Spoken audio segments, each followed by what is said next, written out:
Muy buenas a todos. Vamos a hacer el ejercicio número 1 del cuadernillo del tema de muestreo.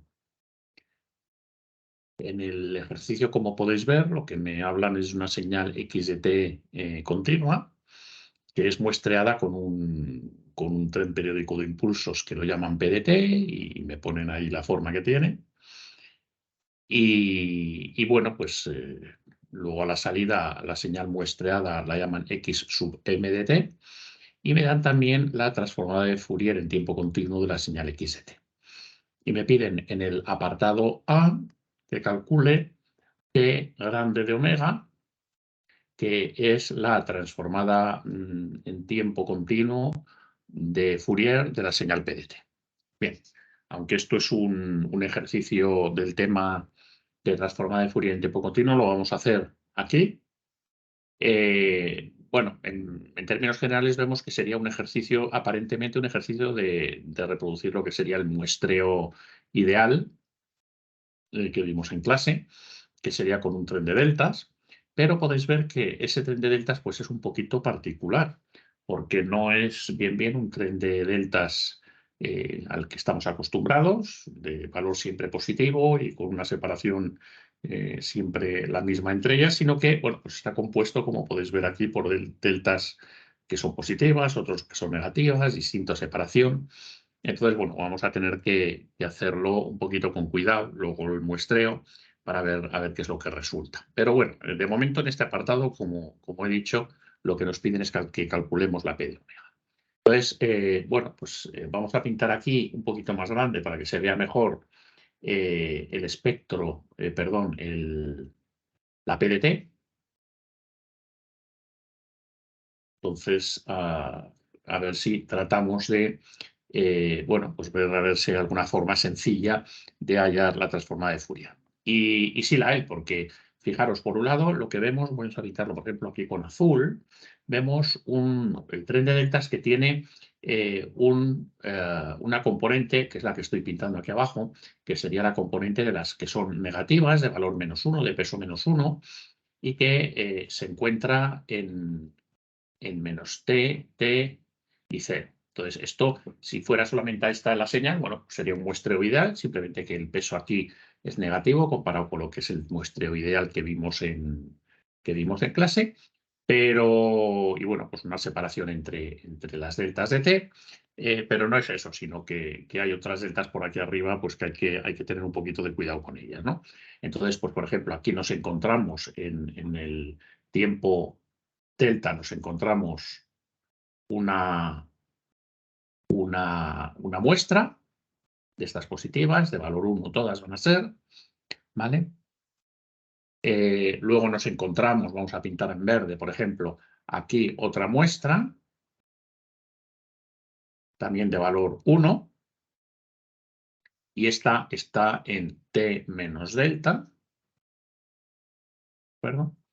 Y bueno, pues aquí por el otro lado tendría aquí otra delta en menos delta mayúscula, y luego, por ejemplo, la siguiente estaría por aquí, que aunque no me lo ponen, estaría en menos t más delta, ¿de acuerdo?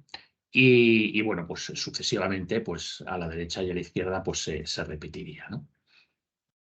Entonces, bueno, pues realmente simplemente es darse cuenta que realmente mi PDT está compuesta por tres trenes de delta, ¿no? Un tren de delta, que sería este tren de delta azul, que la voy a llamar S sub 1 de t, un tren de deltas que lo voy a llamar S sub 2 de t, que serían las deltas estas que están pintadas en verde, S sub 2 de t, y un tercer tren de deltas que lo voy a llamar, para ser originales, S sub 3 de t, que sería el tren de deltas este que está en más delta y en menos delta. De forma que P de t, como digo, va a ser simplemente, pues lo vamos a hacer su transformada de Fourier a través de la suma de los tres trenes de deltas que pongo aquí. Entonces vamos a escribir cuánto valdría S sub 1 de t, S sub 2 de t y S sub 3 de t en el tiempo, y después haremos la traslación a la frecuencia. Bien, ese sub 1 de t es muy sencillo, simplemente, bueno, pues es un tren de deltas que tiene valor negativo, digamos, ¿no? Son deltas que tienen de peso menos t, con lo cual sería menos t, y luego sería un tren de deltas, por ejemplo, en K, situado en múltiplos de t grande. Bueno, esto sería la señal S sub 1.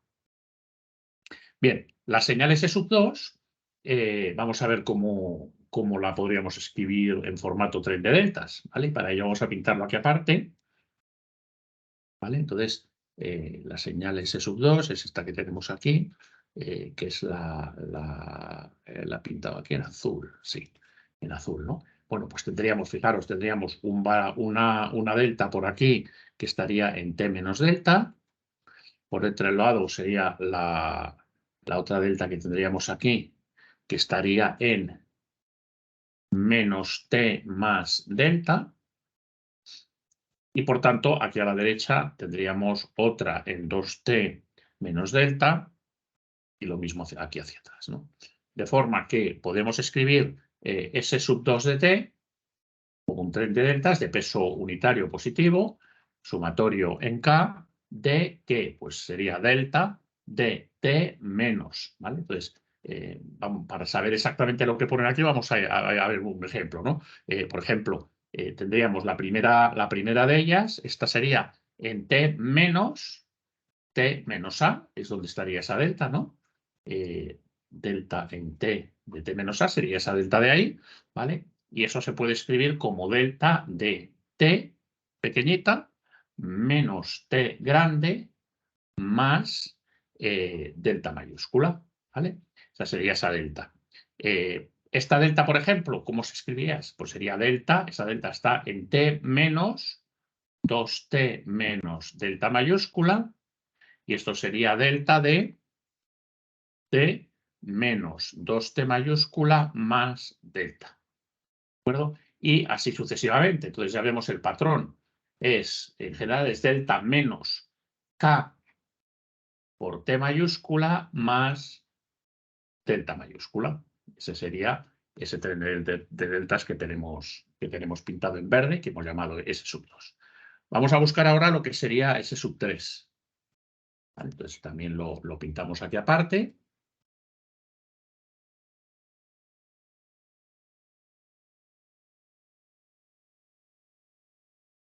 Es lo que habíamos puesto en rojo, ¿no? Por lo tanto, tenemos en delta, tenemos aquí una delta mayúscula, tenemos una delta de peso unitario, en menos delta,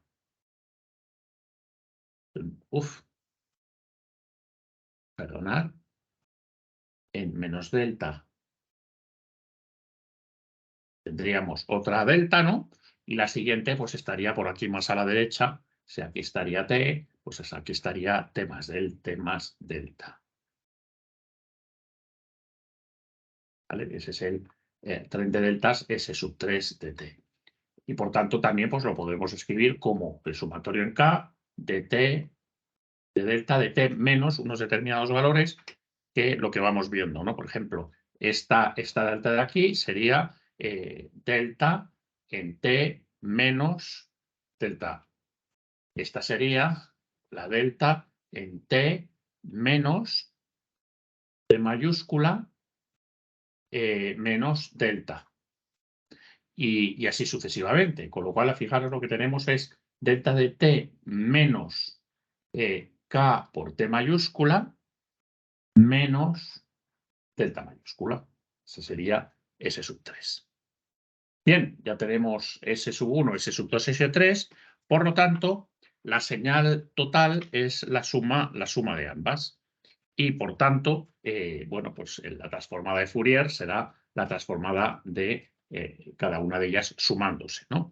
En definitiva, tendríamos S sub 1 de omega, y voy a poner omega mayúscula, pero recordemos que estamos en el tiempo continuo, con lo cual S sub 1 de omega, pues fijaros, es la transformada de un tren de deltas que tiene peso menos t, con lo cual sabemos que eso es 2pi partido por menos t, Y luego sería el sumatorio en K de delta de omega menos K 2pi partido por T. ¿Vale? Aquí he cometido un error, perdonadme, es lo que estaba pensando, que esto de aquí, el peso realmente es -1, ¿no? Con lo cual aquí simplemente hay un menos delante, con lo cual así queda ese 2pi partido por T con el signo menos. Esa sería la transformada de Fourier de la señal 1, del tren de deltas 1, la de la 2, bueno, pues procediendo de la misma forma, sería 2pi partido por el periodo, que sería el periodo de las deltas es T, la separación entre deltas es T, y después tendríamos sumatorio en K de delta de omega menos K 2pi partido por el periodo, 2pi partido por T, y entonces aquí lo que tenemos que darnos cuenta es que realmente esas deltas están desplazadas, digamos, hacia la izquierda una cantidad delta, y sabemos que eso en frecuencias se corresponde con una exponencial o j omega, el valor del desplazamiento con el signo con el mismo signo que tiene ahí, ¿no? Con lo cual sería, perdón, con el signo contrario, con lo cual sería con menos j omega delta. Eso sería S sub 2 y S sub 3 de omega, procediendo de la misma forma, pues volveríamos a tener un 2pi partido por T, sumatorio en K de delta de omega menos lo mismo. K, el periodo sigue siendo T mayúscula, por lo tanto es 2pi partido por el periodo, y aquí el desplazamiento es en menos delta, con lo cual aquí sería elevado a más J omega delta. ¿Vale? Eso sería S1, S2 y S3. Con lo cual, la S total, ¿no? La S total, que realmente es la P de omega que me piden, ¿no? La P de omega, pues es la S1 más la S2 más la S3. Y eso sería, bueno, sacando factor común, 2pi partido por T. Factor común de la primera S1 me generaría un -1. La segunda me quedaría un e elevado a menos j omega delta y la tercera e elevado a más j omega delta. Factor común de el sumatorio del tren de deltas, que es común a las tres, que sería sumatorio en K de delta de omega menos K veces 2pi partido por T grande. Podemos esto simplificarlo un poquito más, simplemente sabiendo que esto aplicando la archiconocida relación entre las exponenciales seno-coseno, bueno, esto sería 2 veces el coseno de omega delta. ¿De acuerdo? Entonces, fijaros, tengo que P de omega sería una constante, -1, 2 veces coseno que sí, de omega delta, con lo cual eso que tenemos aquí es una función de omega, y multiplicando a una serie de deltas. Entonces, si aplicamos la propiedad de selección, donde el multiplicar una función, como es el caso que tenemos aquí entre corchetes por una delta, pues el resultado es, acordaros, simplemente particularizar la función allí donde están las deltas y permanecer o dejar las deltas, ¿no? Con lo cual aquí tendríamos, pues fijaros, 2pi partido por t sería -1 más 2 veces el coseno de omega delta, pero la omega hay que particularizarla allí donde están centradas las deltas, que están centradas en k veces 2pi partido por t, con lo cual aquí en el omega lo que ponemos es k veces 2pi partido por t, sería la propiedad de selección. Esto es lo que nos quedaría entre paréntesis, y luego perdonad, el sumatorio de deltas, que por cierto habría que ponerlo aquí delante, ¿de acuerdo? Puesto que al aplicar la propiedad de selección, lo que nos quedaría es ese coeficiente aquí, sumatorio en K, de esa función particularizada en K 2pi partido por T, por las deltas que permanecen intactas, como sabéis, de la propiedad de selección.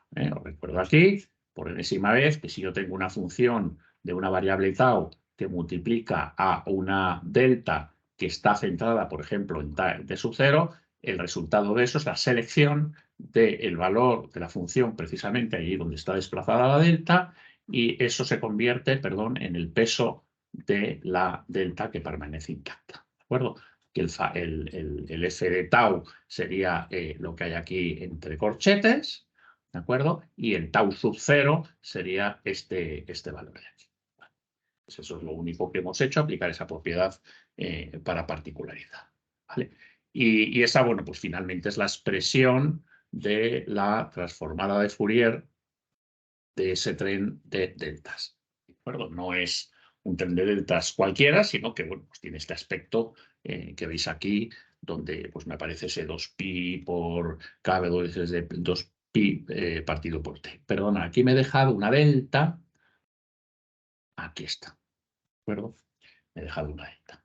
Bien, vamos con el siguiente apartado. En el apartado B me dice que calcule y represente xm de omega, o sea, la transformada de Fourier de la señal muestreada, para unos valores concretos de delta y de t. Para delta, que sea t partido por 3, con t 2pi partido por 3 omega, 3w, donde w es precisamente el ancho de banda de la señal muestreada. Bueno, pues vamos a particularizarlo, ¿no? Entonces, ¿qué es lo que sucede? Pues lo que sucede es que lo que sabemos ya, ¿no? La señal muestreada, xm de omega, pues es el resultado de multiplicar en el tiempo, de convolucionar en frecuencia la x de omega con el tren de deltas. Por lo tanto, convolucionamos espectros, y como la p de omega, bueno, pues es un tren de deltas, pues acordaros que el convolucionar una función con una delta es llevarme la función allí donde está la delta. O sea, esto es distinto de la propiedad de selección que veíamos aquí, y era, si yo tengo una función f de tau convolucionada con una delta centrada en t menos t0, en tau menos t0, tau menos tau 0, pues el resultado de esto era llevarte la función allí donde estaba la delta. O sea, es f de tau menos t0. ¿Vale? Es distinta la propiedad de selección, que es esta, que esta propiedad se llama propiedad de modulación. ¿De acuerdo? Entonces, bueno, pues lo que hacemos es metemos p de omega aquí, y x de omega, bueno, pues pensamos que es la del espectro, con lo cual esto lo que nos quedaría es 1 partido por el periodo. ¿Por qué? Porque aquí, perdonad, aquí hay un factor que es 1 partido por 2pi. Entonces ese factor 2pi se va con este que hay aquí arriba, y me quedaría 1 partido por t, y luego me quedaría el sumatorio en k de eso que tengo yo ahí, que es el menos 1 más 2 coseno de k veces 2pi partido por t por delta. Y después la conversión de las x de omega en x centradas en el valor de donde está la delta, y la delta desaparece, ¿no? Y aplicar la propiedad de modulación. Con lo cual aquí me quedaría x en omega menos k 2pi partido por t, que es donde estaban las deltas. Esa sería la señal moduladora. ¿Qué ocurre? Que en este caso nos dicen los valores que tienen delta y que tiene t. Entonces delta es t partido por 3, t mayúscula partido por 3. O sea, yo puedo sustituir aquí y poner t partido por 3, con lo cual aquí lo que me quedaría sería k veces 2 pi tercios, ¿vale? Y luego, ¿qué más me decía? Me decía que t mayúscula valía 2pi partido por 3w. O sea, t mayúscula, esto es 2pi partido por 3w mayúscula. Con lo cual, esto de aquí se me convierte en k veces 2pi partido por eso, k por 3w. ¿Vale? Eso sería el valor final. Aún lo ponemos aquí bonito porque lo vamos a necesitar para luego. Pues ponemos la señal muestreada en frecuencia, pues es 1 partido por t, sumatorio en k, de menos 1 más 2 veces el coseno de k veces 2 pi tercios por el espectro x desplazado en k veces 2pi partido por 3w mayúscula. ¿Vale? Esta es la x de m de omega. que creo que es lo que nos preguntaba, ¿no? A ver, calcular y representar. Bien, tenemos que representar esto. Bueno, pues no nos asustamos, sabemos que es la representación de, bueno, pues una señal desplazada, ¿no? Es la X, el espectro X, hay que desplazarlo a estos valores que me dice y poner unas amplitudes dadas por este factor y por lo que valga este factor de aquí. Y eso hacerlo para los distintos valores de K. Pues nada, con paciencia vamos cogiendo, vamos dando valores acá y vamos viendo lo que vale, lo que nos sale, ¿no? Entonces, por ejemplo, para K igual a 0, pues fijaros, vamos a llamar a esto de aquí, lo vamos a llamar, pues no sé si queréis, lo podemos llamar, perdona, esto de aquí, lo podemos llamar alfa, por ejemplo, ¿no? Entonces, para K igual a 0, si calculáis, pues sería menos 1 más 2 veces el coseno de 0, que es 1, con lo cual es menos 1 más 2, con lo cual quedaría 1. O sea, para K igual a 0, lo que me sale, el factor alfa vale 1, y entonces me sale que x de m de omega, pues es 1 partido por t, x en omega menos 2pi partido por 3w. A ver si es que me he equivocado, perdonadme, a ver. Porque esto en 2pi partido por 3w. El 2pi partido por 3w. Esto es k por 3w. Con lo cual, perdonadme, aquí me he equivocado. Esto es k por 3w. Con lo cual esto es omega menos k por 3w, que como estoy con k igual a 0, pues es omega menos 0. ¿Vale? Este sería el valor para omega igual a 0. Y luego voy pintando por aquí a la derecha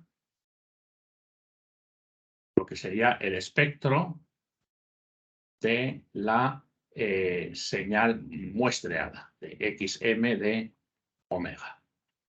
¿Vale? Entonces tengo para k igual a 0 es el espectro X original, pero atenuado por 1 partido por t.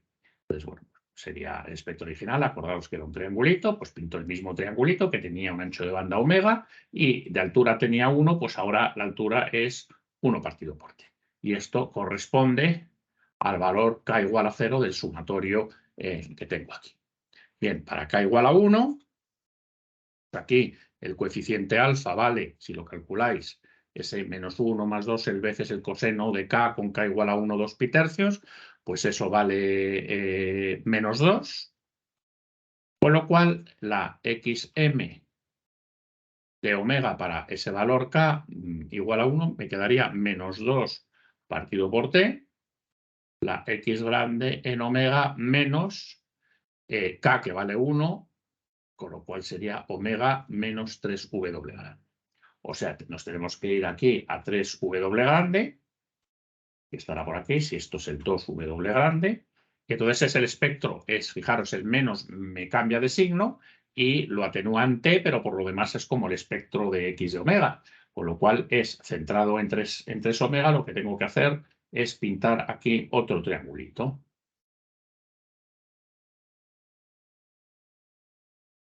Y la altura del triángulo, pues ya no es 1 menos 1, sino es menos 2 partido por t. Y esto sería 2 omega, 3 omega, llegaría hasta 4 omega, perdón, 4w mayúscula. Para k igual a menos 1, volvemos a dar valores ahí arriba, ahí me quedaría un alfa que también sigue siendo menos 2, con lo cual, en ese caso, el sumatorio ese, el término de sumatorio de x de omega, volvería a dar un k igual, sería menos 2 partido por t, y la x lo que pasa es que ahora, en vez de centrarse en menos 3 omega, estaría a la izquierda en 3w. O sea, por aquí a la izquierda esto sería menos w, aquí estaría menos 2w, aquí estaría menos 3w, y un poquito más a la izquierda estaría el menos 4w. Y entonces en menos 3w tengo que volver a pintar el triangulito con la misma altura, que es menos 2 partido por t. ¿Vale? El triangulito igual, pero centrado ahí. ¿De acuerdo? Los dibujos es un poco complicado hacer. Entonces, este es el resultado del muestreo. Fijaros que se ve claramente aquí que no es un muestreo ideal como el que habíamos visto en clase, porque vemos que las réplicas en k igual a -1 y k igual a +1, pues son unas réplicas que se convierten en negativas y además no mantienen el 1 partido por t típico del muestreo ideal, sino que es 2 partido por t. Esa es un poco la diferencia que tenemos con el muestreo ideal. En el apartado siguiente me dice que determine el valor mínimo de la frecuencia de muestreo, que es el inverso del periodo, 1 partido por t, de manera que nos permita recuperar la señal a la salida del filtro F1 y especifique F1. Bueno, lógicamente F1 será un filtro interpolador, lo que pasa es que igual es un poco distinto, ¿no?, respecto del muestreo ideal, y tenemos que, bueno, calcular la frecuencia de muestreo y cómo tiene que ser ese filtro interpolador. Bien, pues para ello pues hacemos lo que hemos hecho tantas veces, ¿no?, que es fijarnos en el espectro de la señal modulada, perdón, muestreada. Y nos fijamos realmente en cuáles son este punto y este punto, que van a ser los puntos claves que me van a permitir evitar que haya solapamiento. Recordar que podré recuperar a través de ese filtro, a partir de sus muestras, cuando esos dos puntitos de ahí estén separados. Si el punto que está en 2W se fuera a la izquierda del punto que ahora está en W, pues habría solapamiento de espectros y no sería posible recuperar. Con lo cual, lo que tenemos que hacer es hallar cuánto vale este punto, que vamos a llamarlo, pues no sé, como sea, no sé, se me ocurre, pues, llamarlo 2W, ¿no? 2W, y tratar de ver ese punto, cuánto vale, y luego exigir que esté por encima o que valga como poco W mayúscula. Bien, pues 2W, ¿cuánto es esa distancia? Pues volvemos a hacer lo que tantas veces hemos hecho, ¿no? Pues toda esta distancia es, fíjate, esto de aquí y esto de aquí es la frecuencia de muestreo, ¿de acuerdo? Esa es la frecuencia de muestreo. Entonces, sería omega sub s, todo eso, menos esta distancia de aquí, que es W mayúscula, que es el ancho de banda de la señal. Con lo cual, ahí obtenemos una relación y es que el punto S2W es la frecuencia de muestreo menos W, ¿de que sería la primera relación importante. ¿De acuerdo? Entonces, no hay solapamiento. La condición de no solapamiento o de aliasing es cuando ese punto, que hemos dicho que es 2W, como poco, coincide con lo que sería este punto de aquí, ¿de acuerdo? Que sería ese punto, digamos, W, ¿vale? Entonces, 2W, hemos visto que esto vale WS menos W mayúscula, con lo cual esta condición es la misma que decir que la frecuencia de muestreo menos la omega mayúscula, W mayúscula, tiene que ser igual a W mayúscula. Y de ahí saco la condición de que la frecuencia de muestreo tiene que ser igual al doble de la omega mayúscula. ¿De acuerdo? La mínima, ¿no? La mínima. Repito, para que no haya solapamiento, este punto de aquí se puede acercar a este punto de aquí como máximo hasta coincidir. Por lo tanto, en el punto en el que 2W es igual a W, digamos, y bueno, pues 2W realmente no es 2W, sino es la frecuencia de muestreo menos W mayúscula, y de ahí llego a esta condición. Vamos a poner esa condición como me lo dicen ellos en función de la frecuencia.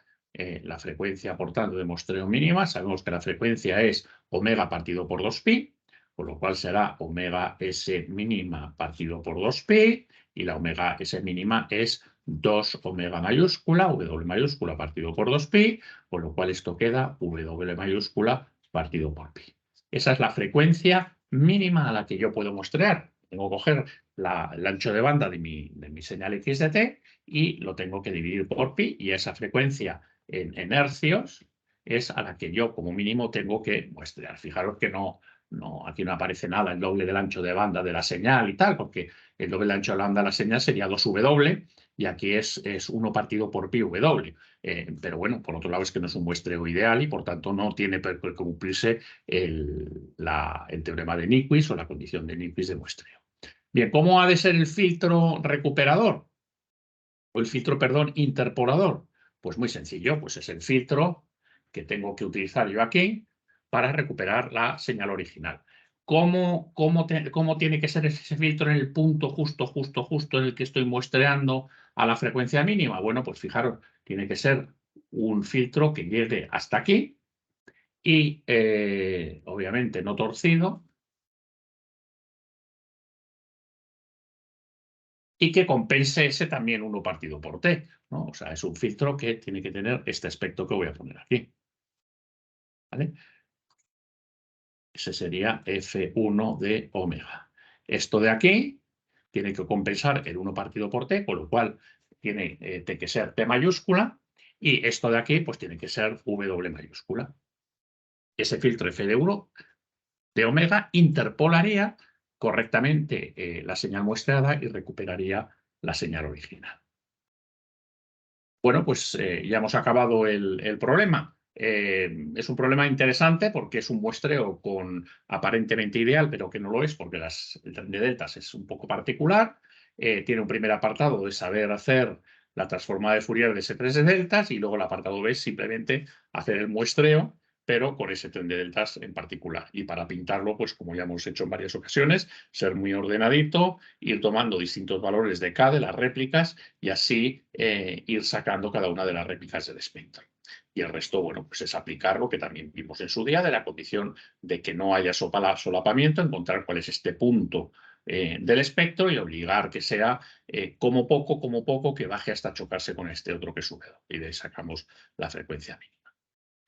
Bueno, espero que os haya quedado claro el ejercicio y nos vemos en el siguiente vídeo. Un saludo a todos.